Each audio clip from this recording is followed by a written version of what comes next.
No worries. Namaskar. Hello and welcome to PGurus channel. I'm your host Sree Iyer. We are starting our Monday morning with a conversation with Palak Shah, senior journalist. He's been covering the markets, especially the deeds and misdeeds of regulatory agencies such as the SEBI. And we have some very disturbing observations on some of the rules, orders that have been passed by SEBI with regard to the National Stock Exchange NSE, which leads us to believe that something big is just down the road. Whatever it is, let's first welcome our guest, Palak Shah. Palak, namaskar. Jai Sri Ram, how are you? Thank you, Sri. Namaskar, Jashyam. All well, all well. But things are not well the way they are going with SEBI mishandling the NSE co-location case. So that's what we are here to discuss, I guess. Yeah. So you put out a two-part series articles in Business Standard, Business and world. it's a Business world. Business World, sorry, and it's been a scathing criticism of the rulings that SEBI has come out with. Talk to us a little bit about SEBI's charter. SEBI's charter is to look out for the rights of the shareholders. And do you think, in your opinion, this particular order that has, I think they have already given the ruling, and who's going to stop it, who's going to reverse it, and how did things come to this? Thank you, Sri. Thank you, Sri, for inviting me. And as we have been talking on this topic for quite a few years, we first spoke on this on your channel when my book was released in November 2020. The book is on this entire co-location scam and how all the culprits have gone scot-free was the title of the book. So, aptly put, I anticipated SEBI's moves in 2020 and wrote in my book how everybody is going to go scot free. So, right from day one, when SEBI started its investigation, everything was, nothing was right. They were doing most of the things wrong. So I'll tell you what has happened. NSE's trading systems were abused for years. So what does this current verdict of SEBI says, which came last week? In a nutshell, the verdict says that NSE's trading systems were abused for years, yet nobody colluded from the exchange.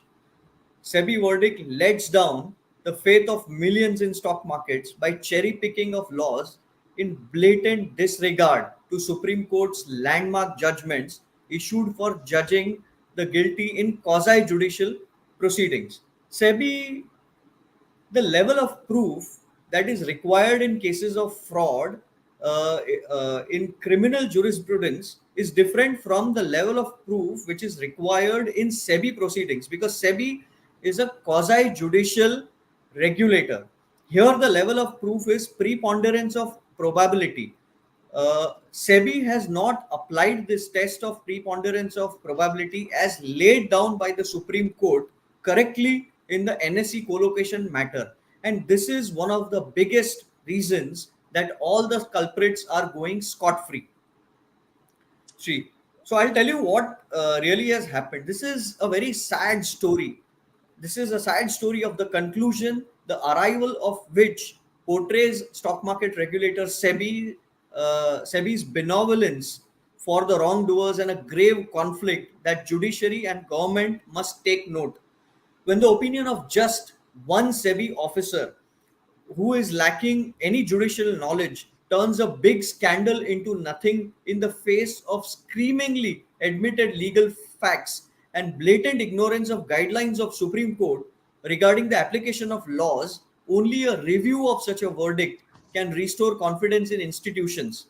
Logic and law says that if any able cop turns a blind eye and also enables robbery in full public view by relaxing security arrangements, he is in connivance with the robbers. But in the eyes of SEBI, if NSE officials like the cop feign ignorance when when brokers manipulated the exchange's co-location trading system, they are not in connivance. This is shocking. In a nutshell, Sri. Can the Supreme Court take so much of cognizance of this ruling and overturn it? Sri, come again. I couldn't. Can Supreme Court take cognizance of this suo motu and overturn this ruling, or say, look, you need to review this, it's wrong, or some such thing? Past Richards. Supreme Court has amazingly wide jurisdiction over any authority in India. They can take suo motu any action they want, and they have been doing that. They take a lot of suo motu cognizance of government actions that has happened. So in this matter, SEBI is a quasi-judicial body, and the orders passed by SEBI set a precedence. So in future, people are going to take this NSE verdict and they are going to argue not guilty, because SEBI in this order says, they have let go of, they have not put the test of preponderance of probability correctly in this order. So a lot of people are going to take this order as a precedent and argue. So I think Supreme Court, not only Supreme Court, even SAT can take a suo motu view of this, and they can give some directions on it. So I think, we should discuss what has happened and what are the insides of this order, and what actually we mean by preponderance of probability, Sree. Well, we know that SEBI's own technical action committee had ruled that there was malfeasance, that a particular broker got ahead of everybody else, and they even calculated the numbers. The technical action committee report is there for all to see. So which part of guilt is the SEBI not accepting? So I'll tell you what has happened. We have to start with analyzing, did SEBI cover up for NSE? And it is not me. Justice Tarun Agarwala, the former presiding officer of SAT, Securities and Appellate Tribunal, is saying this and has made scathing observations in his ruling. You know what he says?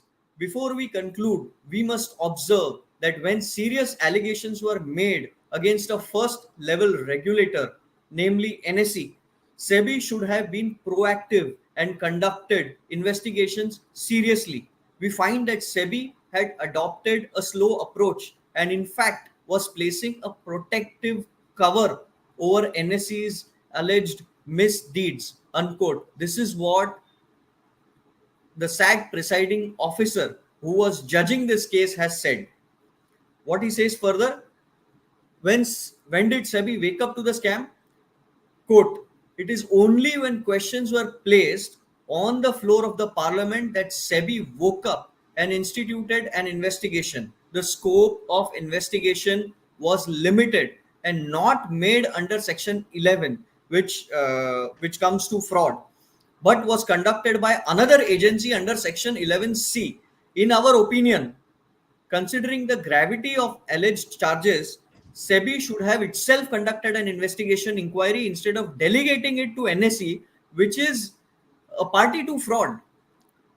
It is strange and does not stand to reason as to how SEBI directed NSE to conduct an investigation against itself. It is clear that a casual approach was adopted, unquote, says SAT. So this is how SEBI is trying to cover up. And why is SEBI covering up? Because SEBI itself is party to the fraud, and SEBI itself is conflicted. In the first place, Sree, SEBI should not have passed any order. And there are two reasons for it, and I will come to that reason.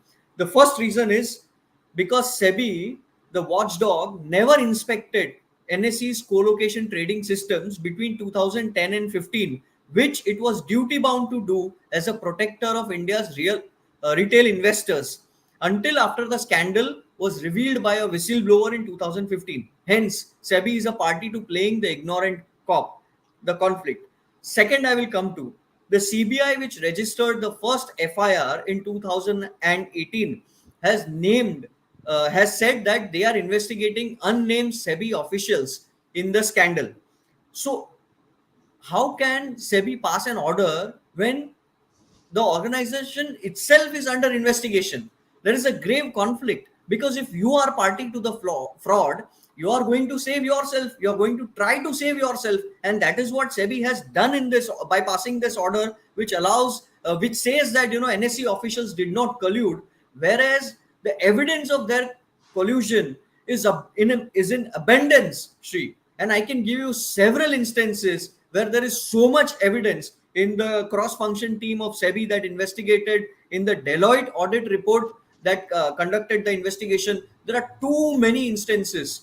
I wrote an article, two piece of articles on this current order, and those articles are 7,500 words. Still, there are many instances which I have not been able to cover because the word length was extending. Sri. So in face of so much of evidence which is available on record, which is legally admitted position of SAT and SEBI, yet SEBI comes to the conclusion which says that NSE did not collude. So this is just opinion of one SEBI officer, who lacks complete judicial knowledge, and hence when there is so much wrong in the face of legally admitted facts, then I think the review of such order is necessary. Well, it's what we expect, and we hope that either the SAT or the Supreme Court will do the right thing. Certainly, I see that hopes of anyone being caught for white-collar crime are receding, whether it is NDTV or NDTV. There were multiple frauds, money laundering among one of them, and also the VCPL snafu. And I mean, I can go on, countless. None of the people have been sent to jail. So I don't know what is going on in this government also. I've already said one video I did explaining all the stuff that happened over the last few years. Well, we can always hope for the best. That's all I can say. I want to bring one more observation by SAT. One more observation by SAT, which shows how sinful SEBI has been in this entire case. What SAT presiding officer says, quote, "Two separate orders of same date were passed by whole-time member of SEBI, one against NSE, including Mr. Ravi Narain and Chitra Ramakrishna, who were the top two bosses of the exchange for the longest of time. And the other order was passed against OPG, which was a trading member of NSE's co-location, in NSE's co-location." What does the judge say? "We find," quote, "we find that there are contradictions in the findings arrived on the same issue. For example, on the issue of early login, the WTM, in the whole-time member in the order against NSE held that early login by trading member OPG created an advantage. The whole-time member held that the trading member who logs in first would disseminate the data first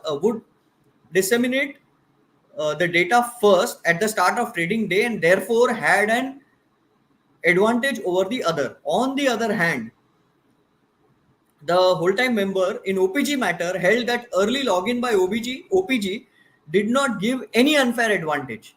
Now, in the same issue, you're taking two contradictory views. This anomaly, the judge further says that this anomaly is one such instance, and there are more.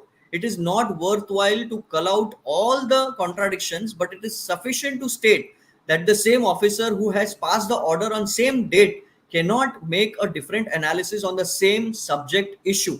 This is a grave conflict.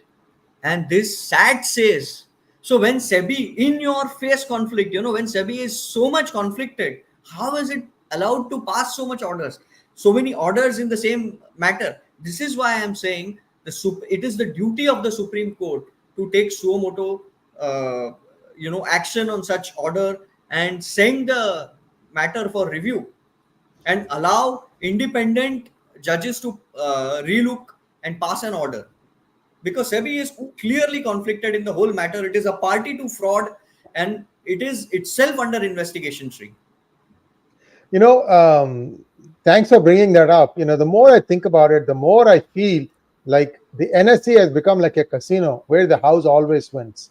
Some people have inside information. They get the question paper a day before, and they get top 100% every time. And Poor retail investors, they're all thinking that, oh, the stock market is up, I'm going to make money, only to be fooled again and again, day in and day out. That's all I can say.